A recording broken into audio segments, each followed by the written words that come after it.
old Nintendo gamer. And son.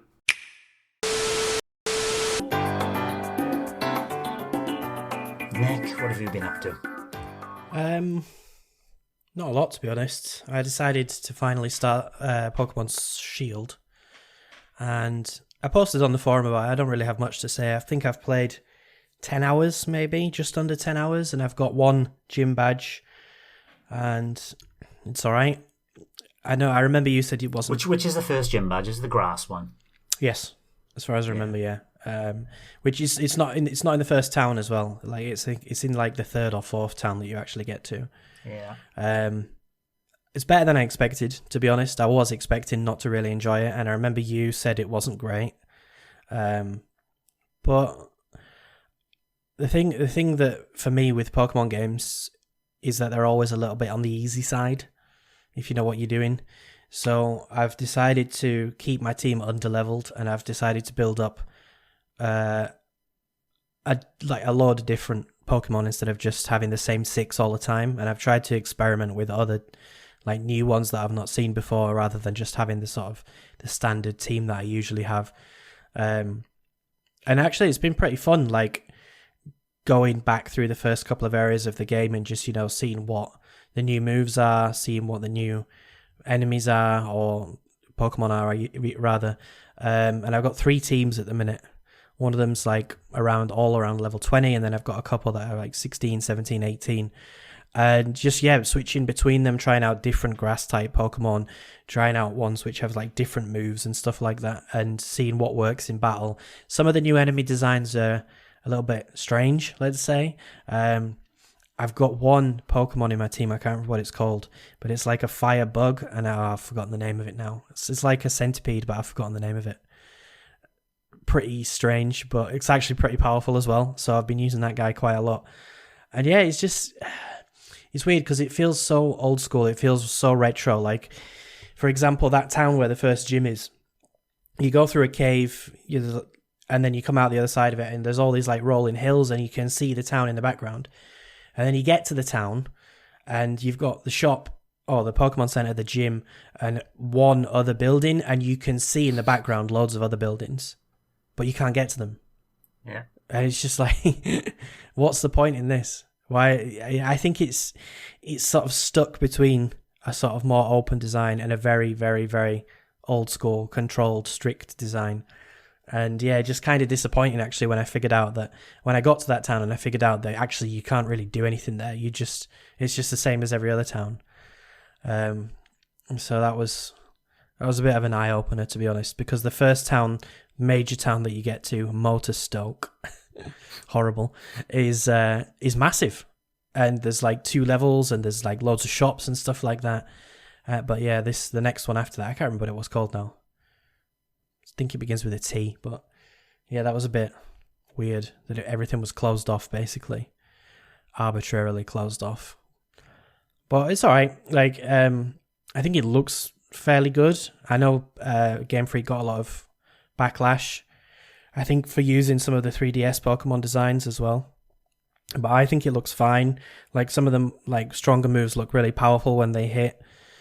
I don't think there's anything particularly wrong with the graphics. The art style's quite nice.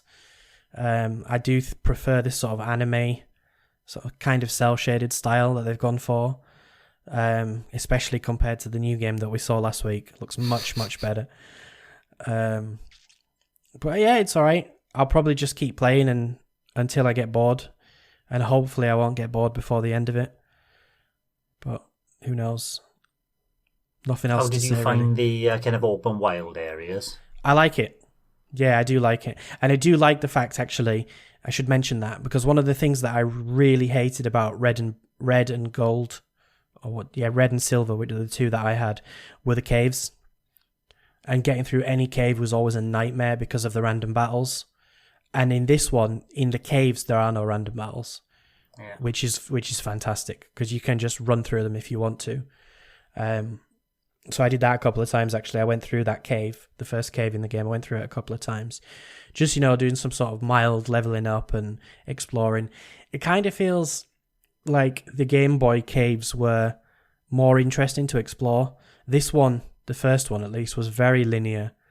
And yeah, there was a couple of things off the sort of path that you could find, but it was just like basically a straight line, which when I think about the first cave in Red and Blue, that was a bit of a maze.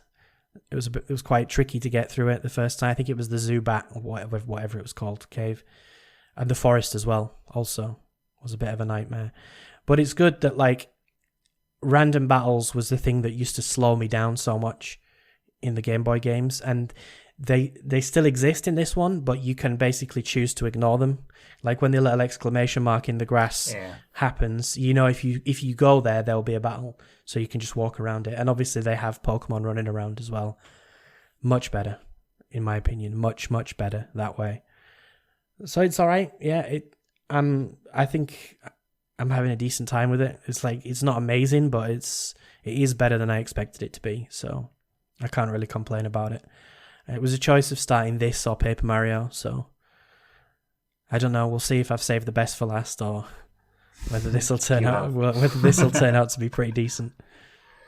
It doesn't kind of lose its linearity, unfortunately. You know, it is a pretty linear game when you're in those kind of, not the big open area, but you know, you're working your way to the next place. It's very linear. I mean, Pokemon's always been like that, to be honest. Yeah. But I was expecting more. I think I shouldn't have. That's like, for example, on the map, there's 10 routes. Yeah. And I'm on Route 5 already. Yeah. And I'm just thinking, like, well, there's 8 more gyms to go. So seven more gyms to go. I know there's one back in the first town. But I'm just thinking, like, the game probably isn't going to be that much bigger. Like, I've probably seen almost half of it already. So I don't know. Like, I saw that HOT had bought the DLC and said it was on sale on Shop 2, and I was quite tempted actually just to get it now for 20 quid rather than paying 30 later, and then I decided against it because I'm like, well, let's finish the game first and see if I actually want to continue. Because by all accounts, the DLC is pretty good. Like, the 2 new areas are pretty good, and obviously you get another 200 Pokemon as well, so yeah, I decided against it though. I'm going to put this, like, slowly work through it, and if I do drop off it, then no shame, really. You can just plow like I did. I just plowed my way through it, you know, just to see that kind of end credit and the little bit of extra end game that you get in all. Yeah, because there's no Elite Four, is there, in this one? I've heard. No. Oh well. You basically get your gym badges, and then the story evolves to a point where, all right, I know where it's going to end now, and then you finish that kind of story arc, and then there's a little arc after, which is the end game, and that's it. So okay, it's decent enough. It's worth seeing to the end, that's for sure. Thanks for watching, and don't forget to hit the subscribe button and give us a like if you've enjoyed our content. You can also check out our other great content on Twitter, Facebook, Instagram, and the N-E Café podcast from all good podcast providers. Just follow the links in the description below.